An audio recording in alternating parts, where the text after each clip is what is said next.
Welcome to Noon Wednesday. I'm Marissa Wojcik, multimedia journalist for Here and Now on PBS Wisconsin. Today is November 3. Following a press conference from the Racine County Sheriff's Office last week, advocates in the disability community are expressing concerns with some of the statements made by the sheriff and an investigator asserting election fraud in long-term care facilities. Barbara Beckert of Disability Rights Wisconsin joins me now to talk about these concerns. And Barbara, thank you so much for being here. Thank you, Marissa. I first want to lay this out piece by piece because there was a lot covered in this press conference, in addition to the fact that there are a lot of ongoing elections investigations happening right now.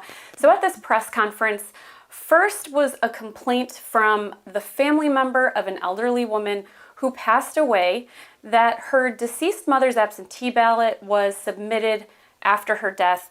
Then after that prompted a sheriff's office investigation. Other family members of residents from the same care facility are alleging their loved ones did not have the cognitive ability to vote and that facility staff members could have taken advantage of them to help them cast ballots, and that all of this was possible because the Wisconsin Elections Commission made a temporary decision to suspend special voting deputies, or SVDs, which go into long-term care facilities by law to assist in the voting process. Finally, the investigator alleged that the Wisconsin Elections Commission broke the law by suspending these SVDs from going into facilities and offering voting assistance, and by only allowing absentee ballots. And they speculate that voter fraud took place in other facilities across the state. So that's a lot.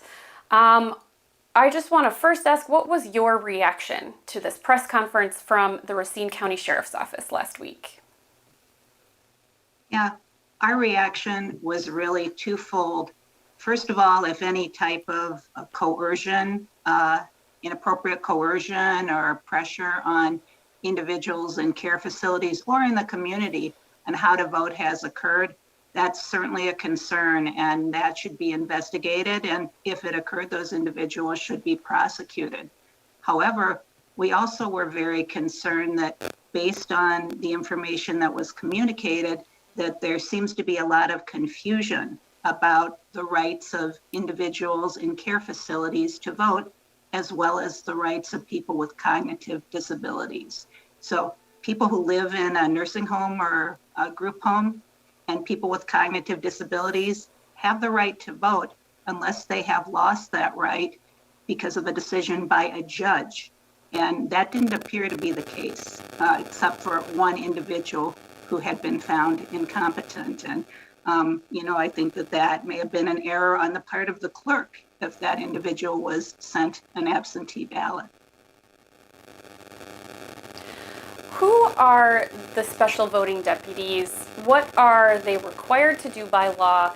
And was it harmful to voters that are in long-term care facilities to not allow these SVDs to assist in the voting process in 2020? It's very important that people in care facilities have the right to participate in the electoral process. And recognizing that, Wisconsin has set up this special voting deputy process to provide support for those voters. And these are individuals who are selected by the municipal clerk. Typically, they are poll workers, maybe a senior poll worker who's had a lot of experience, and they conduct in-person absentee voting in care facilities that are eligible for the program. So in order to be eligible, you need to have at least 5 individuals who are registered to vote, at least 1 absentee ballot request on file, and at least 10 residents in the facility. And so in order for that to happen, it really requires the care facility staff have some kind of a role in supporting their residents with voting, because otherwise they may not be registered to vote or have submitted an absentee ballot application request. So I think that's one thing that there's confusion about. Historically, there is a role, and an important one, for care facility staff. So those special voting deputies, when they come, they generally work in teams. They come into a facility, and Wisconsin law requires that when special voting deputies come to the facility, that there must also be election observers from each party who come with them, and that family members are also allowed to observe the process.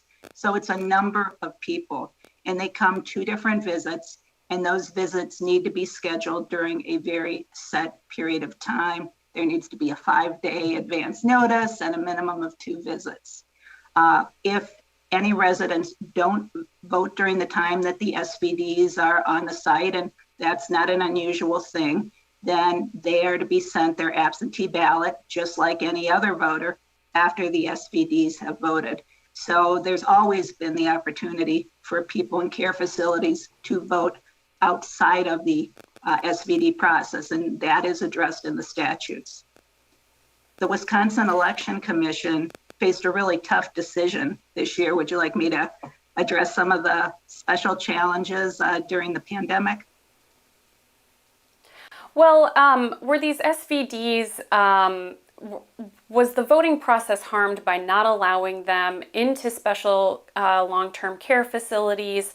Was there potential harm done to the voters? And are SVDs typically, even though they're required by law, are they in every single care facility in Wisconsin in every election? So in terms of whether harm was done, I think policymakers had an extremely difficult choice to make here. They were balancing the right to vote and honestly the right to life, because individuals in care facilities were the most vulnerable population at high risk of contracting COVID and of dying from it or suffering serious consequences. So that's why facilities were locked down. So even if special voting deputies had been dispatched, it's unlikely in most cases that they would have been allowed to enter the facility. So the concern was, if we went through this process as a state, SVDs were sent out twice and were not allowed to enter, we would have lost time that was needed to get the ballots out to the care facility residents for them to complete them and return them. And as you know, the slow performance of the US mail was another factor during the 2020 elections. So after many hours of public meetings, a lot of agonizing, input from health officials and input from advocacy groups such as Disability Rights Wisconsin, there was almost complete consensus that the safe thing to do and that the right thing to do from a perspective of upholding the voting rights of residents was to not send in the special voting deputies, but instead to follow the statutory process for having individuals vote using their absentee ballot applications. Could these care facility staff members themselves been deputized to help these long-term care facility residents in the voting process, to train them and to have them take an oath and kind of reduce the possibility of taking advantage of a care facility resident? There currently is no statutory process that would allow for that.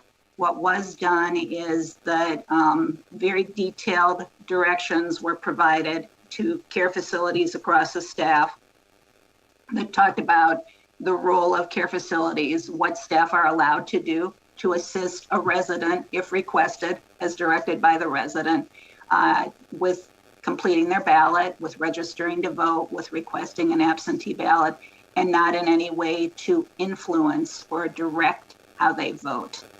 In addition, a number of trainings were offered as to whether in the future, that might be an option to deputize care facility staff in the absence of special voting deputies.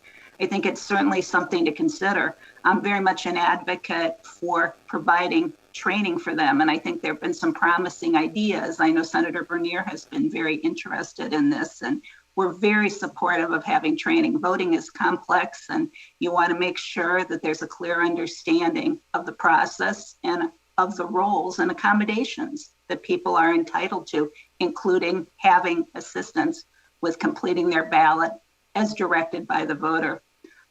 Whether given the workforce crisis in our care facilities, asking them also to take on the role of being deputized to provide in-person absentee voting on a long-term basis is the way to go. I'm not certain. My hope is that the special voting deputies will be able to return in the future, and the care facility will play an important role still in supporting their residents. Because again, if people are not registered to vote, if they have not requested an absentee ballot application, then SVDs will not be coming.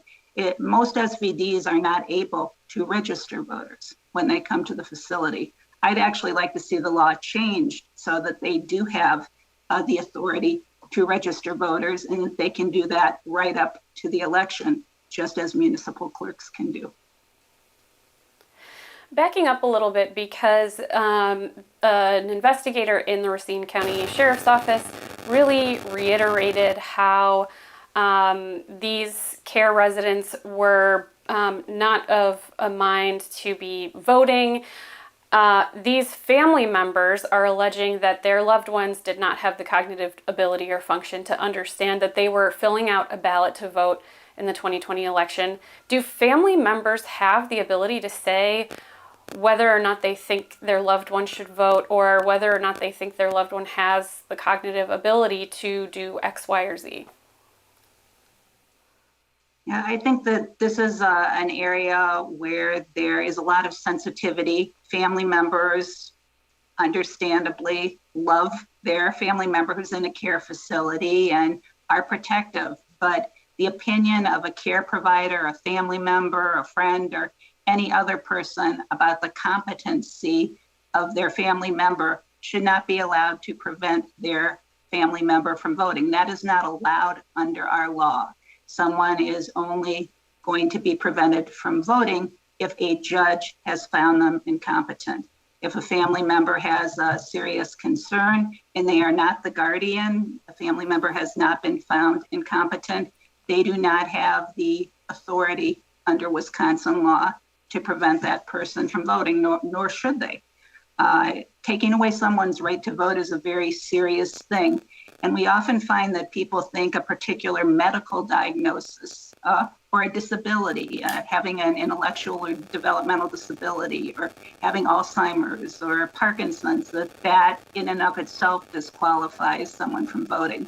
And that's not the case.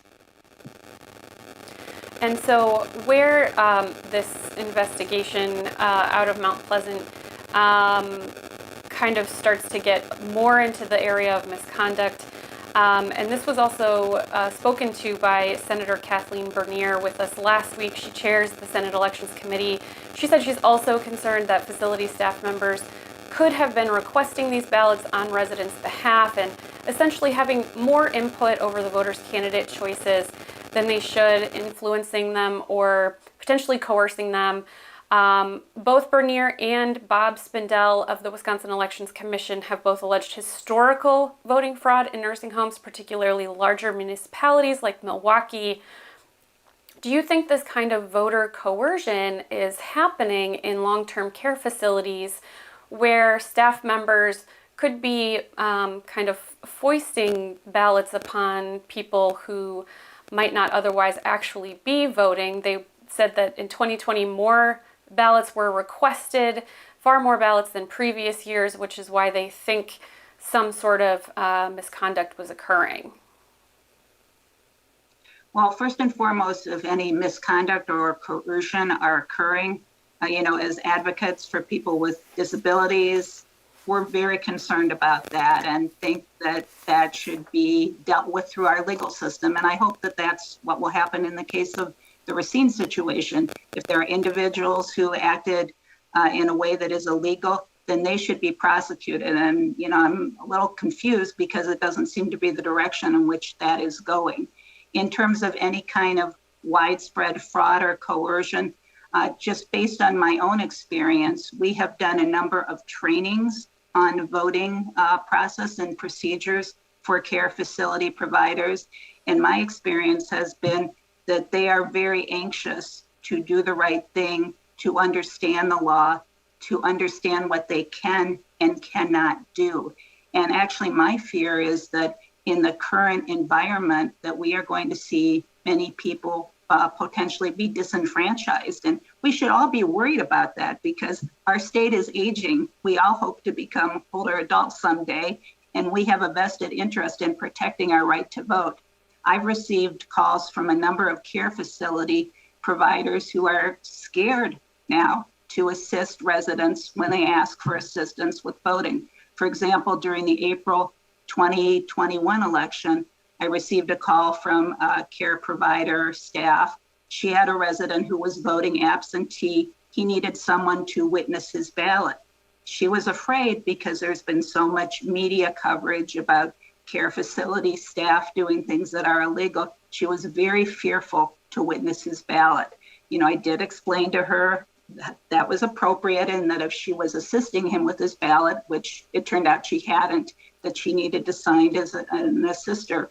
But all she needed to do was witness his ballot, and he didn't have anyone else to do it.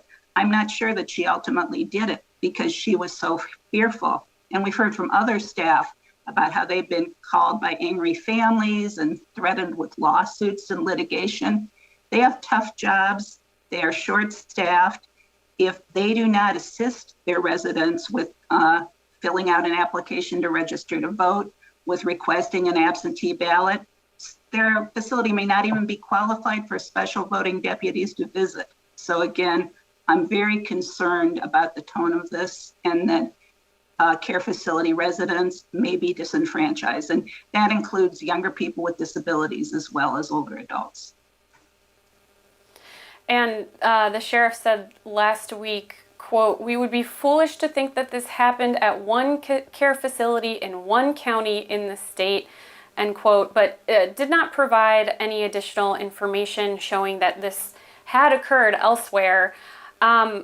What, if any, are unintended consequences or implications of speculating voter fraud is occurring in care facilities all across the state? I think the implications are very concerning to us. I think what the statements that we have heard potentially could contribute to an environment in which we see voters with disabilities in care facilities as well as in the community, and older adults experience discrimination and greater barriers to voting. I think that we really need to take down the temperature here and have a constructive conversation about how in Wisconsin we can do more to ensure that people with disabilities, older adults, and others have their right to vote supported and to make our elections more accessible and inclusive. If there were more votes this year, perhaps it's because all of the care facilities received detailed instructions on how their residents could be assisted with registering to vote and with requesting an absentee ballot application. My preference and our recommendation as an agency would be that this should be a standard procedure. It should be part of the intake when someone moves into a care facility. They are moving, so there should be a conversation. Are you registered to vote? Do you want to continue to vote? Do you need to update your registration to change your address? Since you're living here now and probably won't be able to go to your polling place, would you like to complete an application for an absentee ballot? So care facilities across our state received information about how to do that. They all had the opportunity to participate in training. I'm not sure that that's happened in the past. So having more people have the opportunity to vote, I think, is also a very positive thing and something that we should commend the effort put in during a worldwide pandemic to ensure that our older adults and people with disabilities were not disenfranchised. Do you think that there is a potential of election law changes to things like special voting deputies, voting by absentee ballot, or indefinitely confined voters? Well, I think, again, that there are many opportunities here. And we actually have a number of policy recommendations that we've had some very good discussion with some policymakers, including Senator Bernier, about, and would welcome the opportunity to see those move forward. For example, the current special voting deputy system, we believe, has a number of gaps.